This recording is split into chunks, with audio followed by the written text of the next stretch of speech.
Beneath the floor of a luxury resort in West Virginia lies one of the darkest, most closely guarded secrets of the Cold War. For over 30 years, the U.S. government maintained a secret nuclear doomsday bunker hidden in plain sight, just 250 miles from Washington, D.C. It wasn't buried in a desert or disguised in a mountain. It was concealed beneath a lavish resort where presidents vacationed and billionaires played golf.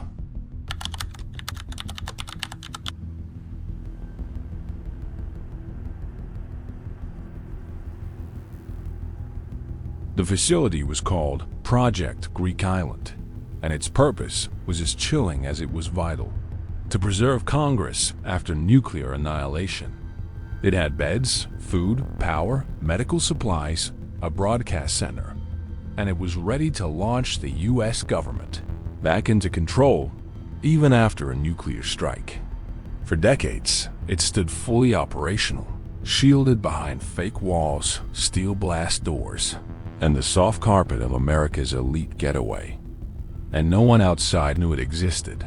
Not the guests, not the staff, not even most members of Congress.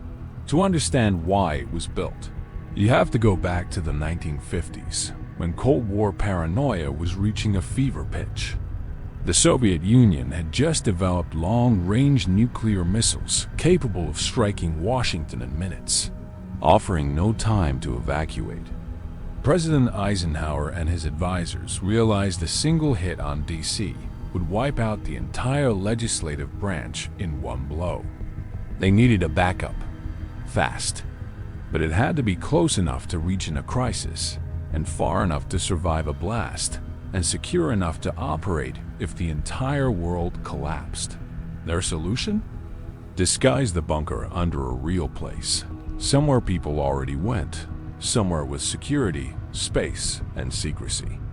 They chose the Greenbrier Resort in White Sulphur Springs, West Virginia, a quiet retreat for elites nestled in the Appalachian Mountains. In 1958, the resort announced a massive expansion, the new West Virginia Wing, complete with modern amenities and meeting halls. But what the press didn't know was that beneath it, workers were pouring thousands of tons of concrete into a classified facility. Behind 18-ton blast doors, the government constructed a 112,000 square foot fallout shelter, large enough to house over 1,000 people. It included dormitories, decontamination showers, medical bays, cafeterias, and even a fake conference room hiding its true purpose.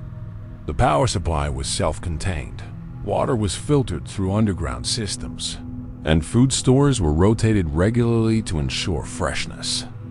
Everything was hidden behind seemingly ordinary doors and maintained by two men posing as TV technicians from a fake company, Forsyth Associates.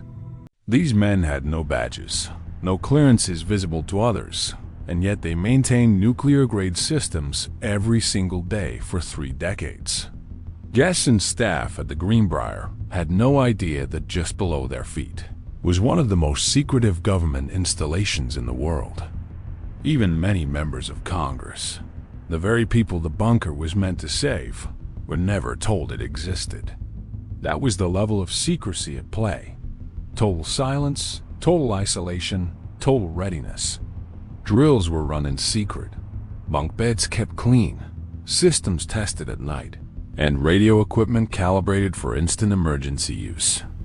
In the event of a Soviet strike, members of Congress would be quietly evacuated by train and helicopter to the site, where government would resume underground. The facility had no windows, no sunlight, no backup, but it had power, law, and order. The skeleton of a functioning nation under 10 feet of concrete. And for 30 years, the plan remained intact. Above ground, Cold War crises came and went. The Cuban Missile Crisis, Vietnam détente, the Reagan buildup, and still the bunker waited. It was never activated. Not when the DEFCON level dropped, not during nuclear tests, not when tensions spiked in Berlin or Korea. but it was maintained, funded, and monitored, with updates as late as 1991, the year the Soviet Union finally collapsed. And that's when the cracks began to show, because secrets that old don't stay buried forever. In 1992, a Washington Post journalist named Ted Gubb received a tip about government activity in rural West Virginia. His investigation began small, odd purchases, strange equipment orders, and a mysterious TV repair firm with federal ties. He submitted Freedom of Information Act requests, interviewed resort employees, and followed the money. And what he found shocked even him. Forsyth Associates, the fake TV firm, had access to military-grade radiation detectors, water filtration parts, and satellite communication gear.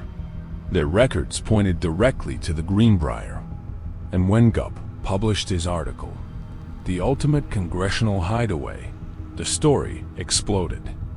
In a single day, 3 decades of secrecy unraveled, and one of the largest Cold War bunkers in America was exposed to the world.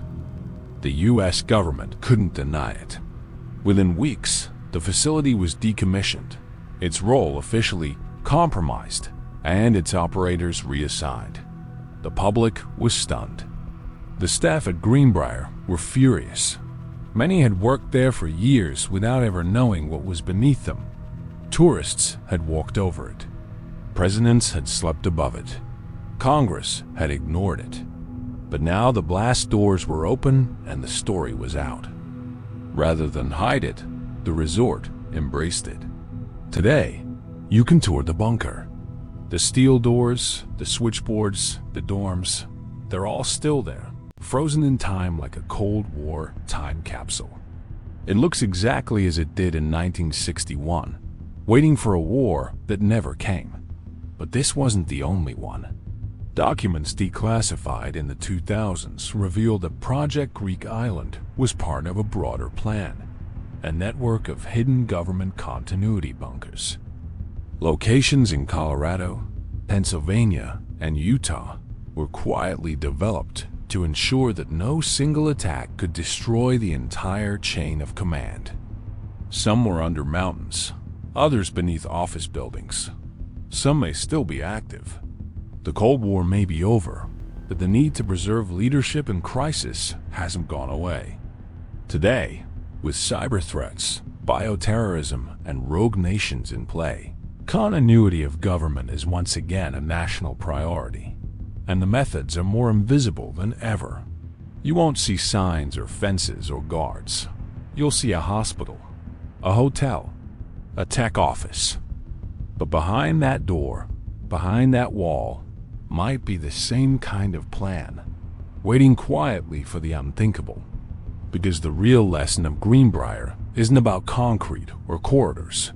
It's about how power prepares itself when the public isn't looking. And what you don't see may one day decide whether your country survives at all.